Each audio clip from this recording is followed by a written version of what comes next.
सध्या आपण वाळवा तालुक्यातील वाळवा या गावामध्ये आहोत. वाळवा तालुक्यातील महाराष्ट्रातील एक अग्रगण्य असणारा सहकारी साखर कारखाना, हुतात्मा सहकारी साखर कारखाना या कार्यस्थळावरती आहोत. या कारखान्याची चर्चा पूर्ण महाराष्ट्रभरात सध्या सुरू आहे. ते म्हणजे इतर वेळेला चर्चा असते ती हा कारखाना दर जो ठरवतो तोच महाराष्ट्रभर दर ठरवला जातो अशी चर्चा असते.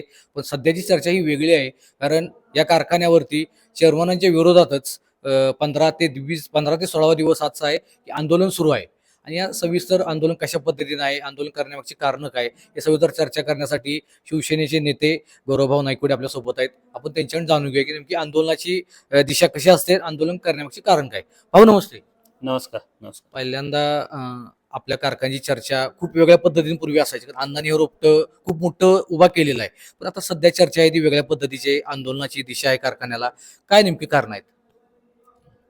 मुळात पहिल्यापासूनच ह्या कारखान्याचं एक चांगलं नाव, लौकिक ह्या सगळ्या गोष्टी होत्या आणि इथून पुढल्या काळात सुद्धा असणार आहेत. असं काही नाही की ह्याचं नाव खराब झालंय, नाव पुसलं गेलंय, अडचणी आहेत. सगळं पहिल्यासारख्या ज्या अण्णासाहेबांच्या कालावधीत ह्या हुतात्म्याचं नाव होतं, संकुलाचं नाव त्या पद्धतीनं होतं, तेच दिवस आणण्यासाठीचं हे आंदोलन आहे.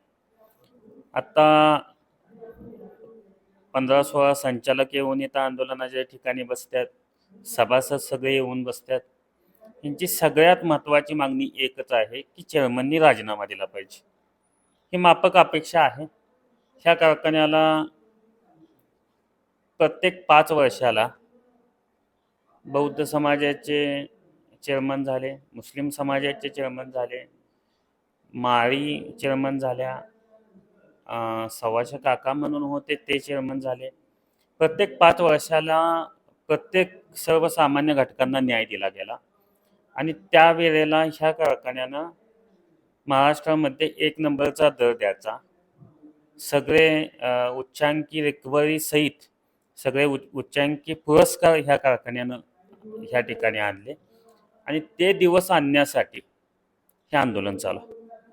नेमके आंदोलन करण्याची कारण काय आहेत? एक तर राजीनामा आपण सांगितलात, पण शेवटी येऊन ठेपतं ते अर्थकारणावरती. नेमकी काय भावना आहे? ह्यामध्ये काय आहे की ह्या कारखान्याच्या ठेवी जवळजवळ 70 कोटी होत्या. 70 कोटी ठेवी असताना हा कारखाना 400 कोटी वंडून कर्ज होतंय. हे सगळ्यात महत्त्वाचं कारण आहे. म्हणजे त्या ठेवी असणारा कारखाना 400 कोटीच्या पुढं कर्जात जातोय. हे सगळ्यात महत्त्वाचं कारण आहे. आणि 20 वर्ष गेले, 20 वर्ष एक हाती चेअरमनांचा कारभार. त्यामुळं सगळ्यांची मागणी अशी आहे की तुम्ही राजीनामा द्या. कर्जमुक्त कारखाना पहिल्यासारखा करा. ठेवी द्या असं म्हणणं नाही, पण कर्जमुक्त कारखाना करा, जेणेकरून जे अण्णासाहेब असताना कारखान्याचे इथल्या संकुलाचे जे दिवस होते ते परत ह्या ठिकाणी निर्माण झाले पाहिजेत. महाराष्ट्राला एक दिशा देणारा हा कारखाना होता. शेतकऱ्यांना 1 नंबरचे दर दिले उसाला.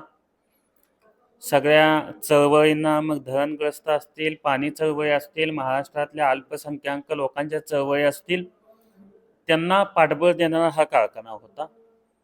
आणि ते सगळ्या गोष्टी अलीकडल्या कालावधीमध्ये मोडून काढायचं काम चेअरमननी केलं.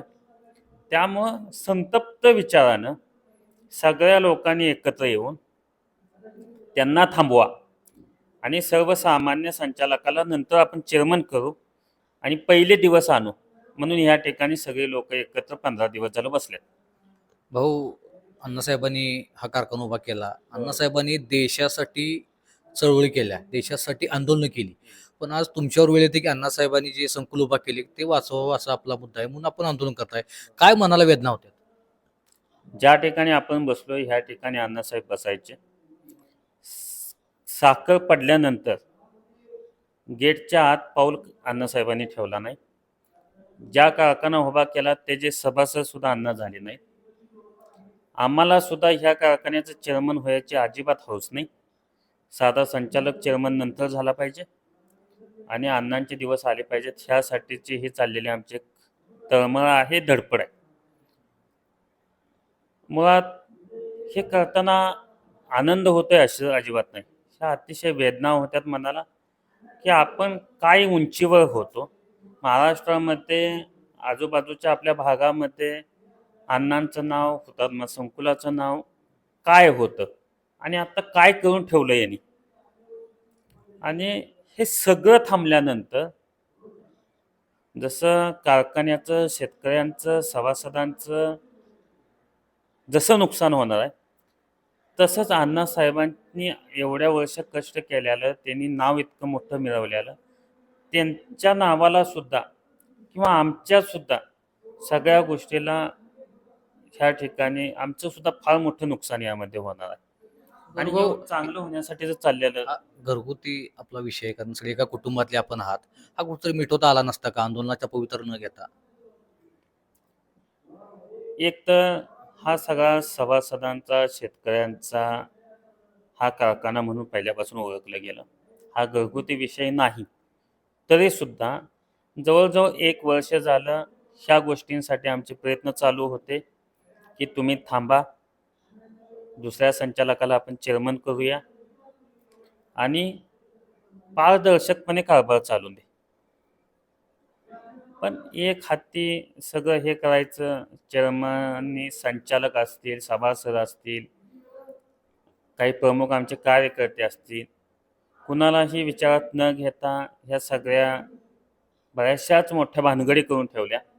त्यामध्ये केदारनं तुम्हाला म्हणजे आमच्या मिटूनं तुम्हाला सांगितलं असेल, कितीतरी RGD विभाग किंवा शासकीय यंत्रणा जे आमचे विचार घेऊन चालायची, त्यांनी सुद्धा धाड आमच्या कारखान्यामध्ये टाकली. म्हणजे आमचे संचालक असतील, आमचे सभासद असतील, ह्यांना सुद्धा आश्चर्य वाटायला लागलं, की इतके मोठे घोटाळे झाले कसे. ते कागदोपत्रे आता पुरावे सगळे आहेत मिठूजवळ, पण हे सगळं थांबलं पाहिजे. आणि जे काही एवढ्या वर्षामध्ये घोटाळे झाले, अडचणी आल्या किंवा इतका मोठा भ्रष्टाचार झाला, ह्यामुळं जे कारखान्याला अडचणी आल्या, कारखाना एकदा बसला किंवा एकदा थांबला, तर ते आम्ही कुणीही बोलून परत हे चालणार नाही. हे होण्याच्या अगोदरच हे सगळं थांबलं पाहिजे, चेअरमन बदलले पाहिजेत म्हणून चाललेलं हे आंदोलन आहे.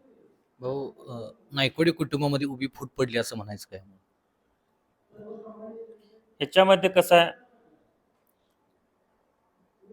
आता तुम्ही जर कुटुंबाचा विषय घेतला, तर त्यांच्याकडून 1-2 पावलं पुढं आली तर कुटुंब म्हणून नक्की पुढं जाईल. पण सभासदांचा, कारखान्याचा, शेतकऱ्यांचा विषय जर घेतला, तर त्यांचे कुठलेही विचार आम्हाला मान्य नाहीत. त्यांनी थांबावं ही आमची ठाम भूमिका आहे. ह्याच्यामध्ये कोणतीही आमची तडजोड नाही. अगदी शेवटचा प्रश्न, आजचा 15वा दिवस आहे आंदोलनाचा, पुढची दिशा काय असणार आहे? तर यामध्ये आता त्यांनी मुख्यमंत्र्यांना भेटलेले आहेत. त्यांचं मत आहे की माझा कुठलाही वेगळा व्यवसाय नाही, कुठलीही माझी वेगळी संस्था नाही, मी फक्त ह्या संस्थेचा चेअरमन आहे, तेव्हा माझा कुठलाही आर्थिक घोटाळा नाही. आता त्यामध्ये कसं, जर हे काहीच नसतं तर शासकीय विभागानं आमच्या इथं RGDने धाड टाकली नसती. ही पहिली सगळ्यात महत्त्वाची गोष्ट. दुसरं, जे कागदोपत्री पुरावे आहेत ते आमच्या केदारजवळ आहेत, त्यांनी सगळे दाखवले आहेत. सगळं लिगली आहे. म्हणजे असं काही नाही की ह्या गोष्टी नुसतं तोंडी इथं कुठं तर मांडल्या गेल्यात. आम्ही त्यांना सरळ सांगितले, सभासद, संचालक सगळ्यांच्या पुढं तुम्ही यावं आणि उघडपणे ह्या सगळ्या गोष्टी खोट्या आहेत असं सांगा ना. मग तुम्ही जर तुम्ही खरं आहे, तुम्ही काही नाही म्हणताय माझं, तर इथं येऊन या. ॲग्रोनित्यम जी कंपनी होती आत्तापर्यंत म्हणत होती माझा काही संबंध नाही, पण कालच्या ह्याला म्हणले ठीक आहे माझे आहे पण कमी व्यवहार आहेत. म्हणजे ह्या अशा बऱ्याचशाच गोष्टी आहेत ज्या कबुलीला येणार आहेत. हळूहळू त्यावर कारवाया चालू आहेत, प्रत्येक विभागातने केसेस चालू आहेत, त्या होतील हळूहळू पुढे. आता त्यांनी मुख्यमंत्र्यांना भेटलेले आहेत, काय वाटतं मुख्यमंत्री यात हस्तक्षेप करतील का? मला अजिबात वाटत नाही, कारण तिथं गेल्यानंतर सुद्धा काय ह्यांचा रिस्पेक्ट, आदर सत्कार झाला असं नाही. वळीत उभा राहायला लागलं.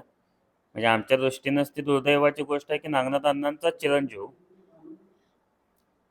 ज्यांना वेगळा रिस्पेक्ट द्यायला पाहिजे होता असं चुकीच्या वागल्यामुळं वळीतून लाईनीतून जावं लागलं भेटायला.